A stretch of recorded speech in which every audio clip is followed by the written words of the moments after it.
नमस्कार, मैं हूं सौरभ त्रिपाठी। छत्तीसगढ़ की बड़ी बहस में आप सभी का बहुत बहुत स्वागत है। धान का कटोरा कहे जाने वाले छत्तीसगढ़ में चुनावी सीजन चल रहा है। ऐसे में धान पर सियासी दलों का ध्यान होना लाजमी है। साल 2018 में 90 में से 89 सीटों पर चुनाव हुए थे और जिसमें से 71 सीटों पर कांग्रेस ने क्लीन स्वीप करते हुए जीत दर्ज की थी। कांग्रेस ने बीजेपी के 15 साल की सत्ता को अपने हाथों में ले लिया। तब से लेकर अब तक धान खरीदी चुनावी मुद्दा बना हुआ है। बीजेपी ने प्रेस कॉन्फ्रेंस करके दावा किया है कि धान खरीदी का 80% भुगतान केंद्र सरकार करती है। इस पर खुद भूपेश बघेल ने सवाल पूछा है। उन्होंने कहा है कि बीजेपी और रमन सिंह ये बताए कि साल 2014 में 10 क्विंटल प्रति एकड़ धान खरीदी करने का फैसला क्यों किया। बीजेपी ने लाखों किसानों के भविष्य के साथ क्यों खिलवाड़ किया, आर्थिक नुकसान क्यों पहुंचाई। ये सीएम भूपेश बघेल ने बीजेपी से सवाल पूछे हैं। साथ ही सीएम भूपेश बघेल ने यह भी कहा है कि पिछले साल 107 लाख मीट्रिक टन खरीदे थे और इस साल 125 से 140 लाख मीट्रिक टन खरीदा जाएगा। वहीं पॉलिटिकल पंडितों की माने तो मौसम चुनावी है। ऐसे में धान की रोपाई के साथ सियासत भी सिंचाई करने में सभी सियासी दल लगे हुए हैं। आज इसी मुद्दे पर बड़ी बहस पर चर्चा करेंगे। उससे पहले आपको कुछ बयान सुनवाते हैं। 2024 में मोदी जी की फिर से सरकार बने। ठगेश भूपेश बघेल और उसके कृषि मंत्री रविंद्र चौबे दोनों लगातार झूठ बोलने का काम कर रहे हैं। ठगेश भूपेश बघेल ने कहा है कि धान केंद्र की सरकार नहीं खरीदती, जो बिल्कुल गलत है। पिछले 2 सालों में आप देख सकते हैं कि कुल धान खरीदी का 81% और लगभग पिछले साल का 93% धान को केंद्र के द्वारा पैसे दे करके उसका डिस्पोजल पूरी तरह से किया गया है। बीजेपी श्रेय नहीं ले रही है। प्रधानमंत्री मोदी जी ने जो है वो सर्व राज्य के साथ में एक नीति अपनाया। यहां पर कांग्रेस की सरकार होने के बावजूद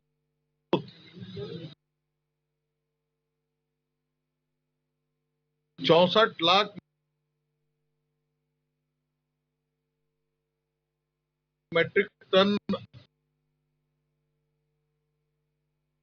चावल जो है, एक एक दाना चावल खरीदा है और उसी का परिणाम है कि आज आप बढ़ चढ़ के बात कर रहे हो।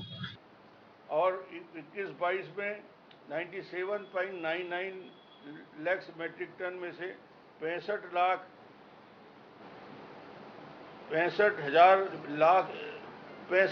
मीट्रिक टन में से 51.73 लाख मीट्रिक टन 78%। अब चावल पूरा का पूरा केंद्र सरकार खरीद रही है, पूरा पैसा दे रही है। इनको ये कहने में आपत्ति क्या है कि 80% पैसा धान का किसानों को छत्तीसगढ़ के केंद्र की सरकार दे रही है। और ये प्रमाणित हो जाता है इन आंकड़ों में कि केंद्र सरकार जो पैसे दे रही है वो चावल के लिए देती है, धान नहीं खरीदती। भूपेश जी धान के आंकड़े बता रहे, कल भ्रमित करने का प्रयास कर रहे थे। मुझे लगता है कि इस प्रकार के भ्रम पैदा करने की जिस स्थिति बनी हुई है और इसमें सच्चाई क्या है? मैं इनकी सब बात मानने के तैयार हूं, लेकिन वो बताए कि अप्रैल 2014 में उन्होंने 10 क्विंटल धान खरीदी प्रति एकड़ खरीदी के फैसले क्यों किए। यदि केंद्र सरकार कर रही है तो इसको रोका किसने किसानों की धान खरीदी करने से? सबसे बड़ा सवाल तो ये, किसने रोका? रमन सिंह बताए, भारतीय जनता पार्टी बताए कि 2014 में आपने किसानों के धान खरीदी का 10 क्विंटल खरीदने का फैसला क्यों किया। बचत उत्तर तो मैं दे दूंगा। मार्केट के माध्यम से हम लोन लेते हैं। पिछले समय 22,000 करोड़ लिए। इस साल वो राशि और बढ़ेगी क्योंकि पिछले साल 107 लाख मीट्रिक टन खरीदे थे। इस साल जो लक्ष्य है 125 लाख और मैं समझता हूँ 140 लाख मीट्रिक टन तक के जाएगा। बारिश भी अच्छी हो रही है, फसल भी अच्छा होगा। तो रमन सिंह जी केवल ये बताए कि उन्होंने 10 क्विंटल खरीदने का फैसला क्यों किया, किसके दबाव में किया, किसानों के साथ अहित क्यों किया, लाखों किसानों के भविष्य के साथ खिलवाड़ क्यों किया, आर्थिक क्षति क्यों पहुंचाई। सबसे बड़ा सवाल तो ये है। अब बोनस क्यों बंद किया? सर, भाजपा ने तो चुनावी सीजन है, हर एक मुद्दे पर अब राजनीति होगी। धान का कटोरा कहा जाता है छत्तीसगढ़ को। अब धान की खरीदी बिक्री पर भी अब सियासत हो रही है। हमारे साथ मेहमान जुड़ गए हैं, सुरेंद्र वर्मा जी हैं, प्रवक्ता कांग्रेस, बहुत बहुत स्वागत है। संदीप शर्मा जी, बहुत बहुत स्वागत आपका, बीजेपी के प्रवक्ता है आप। तो सबसे पहले चर्चा की शुरुआत संदीप जी आपसे ही करना चाहूंगा कि चुनाव नजदीक है और धान पर अब सियासत शुरू हो गई है। मुद्दा धान हो गया क्या? चुनाव से कोई संबंध नहीं है। सवाल ये उठता है कि लगातार प्रदेश के मुख्यमंत्री झूठ पर झूठ बोले जा रहे हैं। केंद्र सरकार जो है नरेंद्र मोदी की, यहाँ के प्रदेश में जो भी धान की खरीदी होती है उसके 80% और बल्कि से कहूंगा कि बिफोर लास्ट ईयर हमारी सरकार ने 81-82% और लास्ट ईयर हमारी सरकार ने 94% धान को खरीद लिया। और इसके बारे में जिस तरह से झूठ फैलाने का काम प्रदेश के मुख्यमंत्री करते हैं वह बहुत दुर्भाग्यजनक है। अच्छा, देखिए मैं बताता हूँ, राज्य जो है केवल केंद्र सरकार की एजेंसी के मामले में काम करती है केंद्र सरकार की जी। और इनका काम है कि एक धान खरीदने का काम करने के बाद उस धान का चावल बनाना, और इस चावल बनाने के लिए जो धान को खरीदते समय तौलने का जो खर्च होता है, लेबर खर्चा, बोरा का खर्चा, सुतली का खर्चा, तौलाई का खर्चा, पूरे बोरा भरने के बाद उसको स्टेक किया जाता है वहां, उसके स्टेकिंग का पैसा, फिर बाद में वहां से ट्रांसपोर्टिंग करके मिल में लाने का खर्चा, और मिलिंग करने के बाद उसको जब बोरा में भरने के बाद फिर से चावल को एफसीआई के गोदाम में पहुंचाने तक जितने भी एक एक बिंदु पर खर्च आते हैं, ये सारे बिंदुओं पर भी लगभग 450 रुपए प्रति क्विंटल जो धान में इसका भी भुगतान करते हैं और धान का पूरा समर्थन मूल्य भी भुगतान करते हैं। और इस प्रकार से 1 क्विंटल धान का लगभग 65 किलो 64 किलो जो भी चावल जो केंद्र और राज्य ने तय किया हुआ है उतना चावल वहां पर जमा करते हैं, तब जाकर के ये जो है पूरा पैसा का जो कर्ज है इनकी अदायगी होती है। तो इस तरह से कहने का मतलब ये है कि पिछले साल इन्होंने जो भी धान खरीदा था उसका लगभग 93 लाख टन धान, इसका लगभग 64 लाख 63 लाख टन चावल वो चावल केंद्र सरकार ने खरीद लिया। अब दुर्भाग्य ये है कि ये सरकार धान और चावल दो अलग अलग बात करती है। केंद्र सरकार के साथ सीधा सीधा एजेंसी के रूप में काम करती है कि धान का चावल बनाकर को हमारे पास जमा कर दो और उसका पैसा ले लो। तो ये काम करने का पूरा काम जो है केंद्र सरकार करती है और इसीलिए आप देखेंगे कि हर समय बात राज्य की सरकार करती है कि हमारा इतना उसना लो, इतना वो है अरवा लो, हमारे उसना का कोटा बढ़ाओ। इस तरह से जाकर के जो बार बार यहाँ पर चिल्लाहट मचाते हैं यहाँ पर भूपेश बघेल, इसलिए कि उनको पता है कि इसको खरीदी जो है केंद्र की सरकार करती है। और ये मोदी सरकार के आने के बाद जिस धड़ल्ले से धान की खरीदी केंद्र सरकार कर रही है वो अपने आप में अभूतपूर्व है। मैं आपको बताना चाहूंगा कि सन 2014 में पूरे देश में जो सरकारी खरीदी हुई थी अनाज की, वो सरकारी खरीदी 2014 के सेशन में 64,000 करोड़ की हुई थी पूरे देश में। और वो खरीदी 2022-23 में जा करके 21-22 और 21-22 में वो खरीदी जा करके 2,38,000 करोड़ हो गया। केंद्र की सरकार जो है पूरे राष्ट्रव्यापी जो खरीदी है वो 4 गुना खरीदी कर रही है। मैं आपको बता रहा हूँ जो यूपीए सरकार करती थी इसकी तुलना में। और यही कारण है कि यूपीए सरकार के समय हमारे छत्तीसगढ़ से जो चावल लेती थी वहां पर सरकार जो धान का, वो मुश्किल से 50 लाख टन 40 लाख टन धान के बदले में चावल लेती थी। आज हमारी केंद्रीय सरकार 90 लाख 95 लाख टन धान को खरीद रही सीधा सीधा और दुगने से भी ज्यादा धान खरीद रही यूपीए सरकार की तुलना में। इसलिए मोदी सरकार के कारण ही छत्तीसगढ़ के किसानों के चावल का यहाँ पर धान यहाँ बिकता है और छत्तीसगढ़ के किसानों को फायदा। बिल्कुल सुरेंद्र जी, ठीक है, जवाब देंगे। मोदी सरकार की वजह से ही धान की जो है खरीदी बढ़ी है। सौरभ जी, भारतीय जनता पार्टी के लिए धान और किसान जो है केवल चुनावी लिहाज से जरूरी है। जिस प्रकार से भारतीय जनता पार्टी के नेता झूठ बोलते हैं, गलत बयानी करते हैं, ये पत्र मैं दिखाना चाहूंगा, एक बार दिखा दीजिए इनको। 1 जुलाई 2014 का तत्कालीन मुख्यमंत्री छत्तीसगढ़ शासन के रमन सिंह ने मोदी जी को लिखा था। इसमें क्या लिखा था ये अक्षर से मैं कोट कर रहा हूँ कि राज्य में किसानों द्वारा पर्याप्त धान उपार्जित हो, इसके लिए प्रोत्साहन राशि की घोषणा की जाती है। समर्थन मूल्य के अतिरिक्त जो प्रोत्साहन राशि राज्य अपने संसाधनों से देती है उसको रोकने का कोई प्रावधान नहीं है। ठीक है। दूसरा लिखा है कि सरप्लस उपार्जित धान और चावल को केंद्रीय पूल में प्रतिबंधित करने का कोई प्रावधान नहीं है। ये तत्कालीन मुख्यमंत्री रहते रमन सिंह ने किया और ये इस बात का प्रमाण है सौरभ जी कि मोदी देश के पहले और इकलौते प्रधानमंत्री है जो एमएसपी के अतिरिक्त भुगतान को प्रतिबंधित किए और केंद्रीय पूल में कभी उसना अरवा कड़ांगा तो कभी लिमिट तय करके, ये अभी कह रहे थे पूरे का पूरा खरीदते हैं, ये वर्षवार आंकड़े हैं। मैं आपको बताता हूं, जब 20-21 में 97,99,000 मीट्रिक टन की खरीदी हुई, उस समय 32 लाख मीट्रिक टन चावल खरीदा गया। और उस साल जो ओपन मार्केट संदीप जी, मैं आपके पास आऊंगा, सुन लीजिए सुरेंद्र जी को। जी, 2500 रुपया हमने सौरभ जी खरीदा और ओपन मार्केट में सरकार मजबूर हुई, क्योंकि केंद्र की सरकार ने चावल जो है उसमें लिमिट लगा दिया। 2010 करोड़ 41 लाख रुपए का राज्य सरकार को नुकसान हुआ। दूसरी बार ये बार बार झूठ बोल रहे हैं कि केंद्र की सरकार खरीदती है पूरे देश में। सौरभ जी, केवल पंजाब और हरियाणा ऐसे राज्य हैं जहां केंद्र की सरकार, एफसीआई जो केंद्र की एजेंसी है, उसके माध्यम से खरीदी करती है। बाकी पूरे देश में, रमन राज्य में भी और वर्तमान में जहां जहां इनकी सरकारें हैं वहां भी राज्य की एजेंसी है मार्कफेड लोन लेके व्यवस्था करती है। और उसके बाद में जब केंद्रीय पूल में चावल और केंद्रीय पूल में चावल देने का ये इनको दिखा दीजिए। केंद्रीय पूल में जो चावल जमा होता है उस चावल की कीमत और सब्सिडाइज रेट पे देने बाध्य है राज्य सरकारें, और लगातार ये गलत बयानी करते हैं। वर्षवार मैं आंकड़े दिखा देता हूँ कि इनके समय में और हमारे समय। ठीक है संदीप जी कुछ कहना चाह रहे हैं, सुन लेते हैं सुरेंद्र जी, फिर इसके बाद आंकड़ों पर आएंगे। ठीक है, बताइए क्या कहना चाह रहे हैं। देखिए, 10 तरह के कागज दिखाने से कुछ नहीं होता है, झूठ के जो है पावन ही होते, कागज दिखाने से कुछ नहीं होगा। मैं तो सीधा पूछना चाहता हूँ कि अगर कई प्रदेश के मुख्यमंत्री कहते हैं कि धान केंद्र सरकार नहीं खरीदती, हम खरीदते हैं, तो पिछले 4 साल में बताना चाहिए भूपेश बघेल जी को कि इन्होंने जो धान खरीदा वो कहां से खरीदा,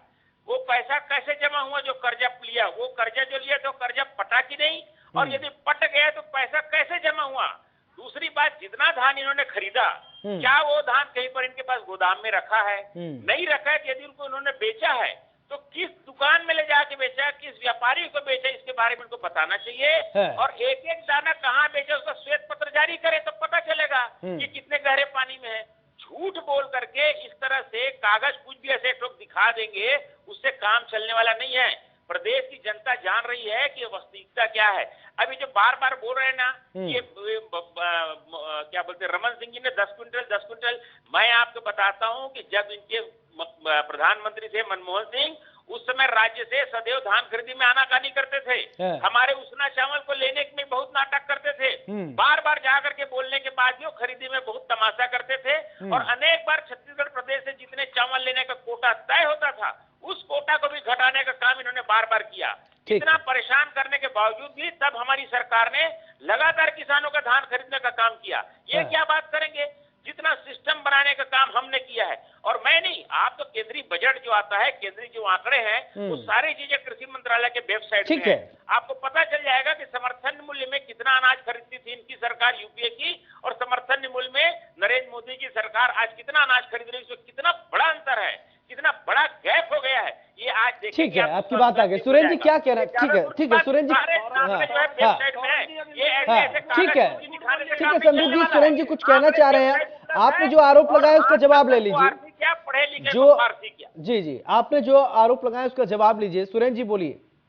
पहली चीज ये सरकारी दस्तावेज है, पत्र क्रमांक 132 1 जुलाई 2014। चुनौती देता हूं भाजपाइयों को, ये इसको गलत साबित कर दे या प्रमाणित करे। ये कह रहे थे कैसे डिस्पोज ऑफ करते हैं। 2020-21 मैं आपको आंकड़े देता हूं, जो ओपन मार्केट में प्रत्येक जिले में, जो खुले बाजार में हमने बेचा, जो 2500 में किसानों से खरीदा था, 1200 और 1300 में केंद्र की वादा खिलाफी के चलते, केंद्र के अड़ंगे के चलते हमने जो ओपन मार्केट में नीलाम करने 1200-1300 में मजबूर हुए। 2010 करोड़ 41 लाख रुपए का नुकसान जो है राज्य सरकार ने वहन किया। 6000 करोड़ जो राज्य सरकार अपने संसाधनों से देती है राजीव गांधी की किसान न्याय योजना, बिना किसी भेदभाव के, जितना जिनका रकबा उतना उनकी हिस्सेदारी। और जिस प्रकार से ये झूठ बोल रहे, तो ये जब पहले ये प्रावधान नहीं था, ये बताए 2017-18 में जब इनकी सरकार थी, केवल 12,06,000 किसानों से खरीदा जाता था धान छत्तीसगढ़ में समर्थन मूल्य में। हमारी सरकार ने 26,04,000 किसानों से खरीदा। 56,88,000 इनका अधिकतम खरीदी था 2017-18 में। 107 लाख मीट्रिक टन जो है भूपेश सरकार ने पिछले साल खरीदा और इस साल उम्मीद है 125 से 140 लाख मीट्रिक टन खरीदेंगे। ठीक है संदीप जी, ठीक है, 24,40,000। मैं पूरी कर दूं सौरभ जी, इनके समय में पंजीकृत रकबा होता था 24,40,000, पिछले साल 31,17,000, मतलब 6,71,000 रकबा बढ़ा है धान की खेती का। अधिक धान, ठीक है संदीप जी, मैं आपके पास आ रहा हूँ, ये किससे आरोप लगाते हैं?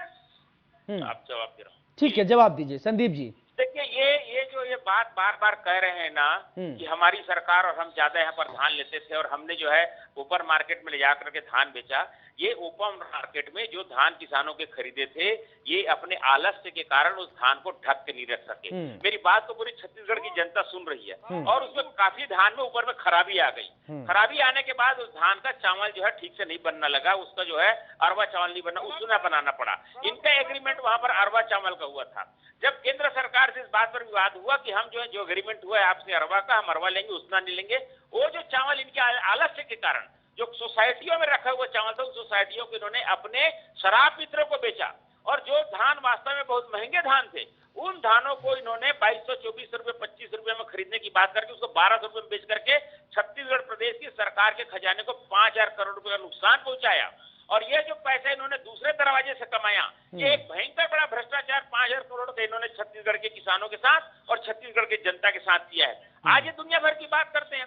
जिस समय धान सड़ रहा था हम बार बार जाकर के वीडियो दिखाया कि सरकार हलाली कर रही है, कि धान के रख रखाव नहीं कर पा रही है, तालपत्री में ढक नहीं सके लोग, तो ये किस तरह की बात करते हैं। कवर केप खरीदने में इन्होंने बहुत बड़ा घोटाला किया, जितने कवर केप के पैसे दिए खा गए उसको, और सोसाइटी के जो छोटे छोटे कर्मचारी थे उनके ऊपर उन्होंने दबाव डाला कि इसको आप तालपत्री में ढकिए। कई सोसाइटी के कर्मचारियों को उन्होंने अनावश्यक निलंबित करने का काम किया, कई लोगों को जेल की धमकी दिया। ये इन्होंने 5,000 करोड़ रुपए का घोटाला उसमें किया है। और ये जो बोल रहे हैं कि हमने ओपन मार्केट में बेचा, वो हमको पता है कब बेचा, और ऐसा करके उन्होंने 5,000 करोड़ रुपए का छत्तीसगढ़ सरकार को नुकसान पहुंचा और छत्तीसगढ़ की जनता को नुकसान पहुंचाने का काम किया। अब रह गई किसानों की संख्या की, तो मैं आपको बता रहा हूं कि छत्तीसगढ़ में हमारी सरकार थी, 18 लाख किसानों ने तब धान बेचा था, इसको 12-12 लाख बोलते हैं, तब 2018 में। उसके बाद लगातार नरेंद्र मोदी जी की सरकार ने आकर के जब किसान न्याय निधि की बात की है, तो किसानों ने लगातार तेजी से छत्तीसगढ़ में खाता का विभाजन किया, और खाता विभाजन करने के बाद में छत्तीसगढ़ में आप पता कर लीजिए पिछले 5 साल में किसानों के खातों की संख्या में बेतहाशा वृद्धि हुई। और जो परिवार में एक भाई थे तीनों भाई अलग अलग पंजीयन कराना शुरू कर दिए।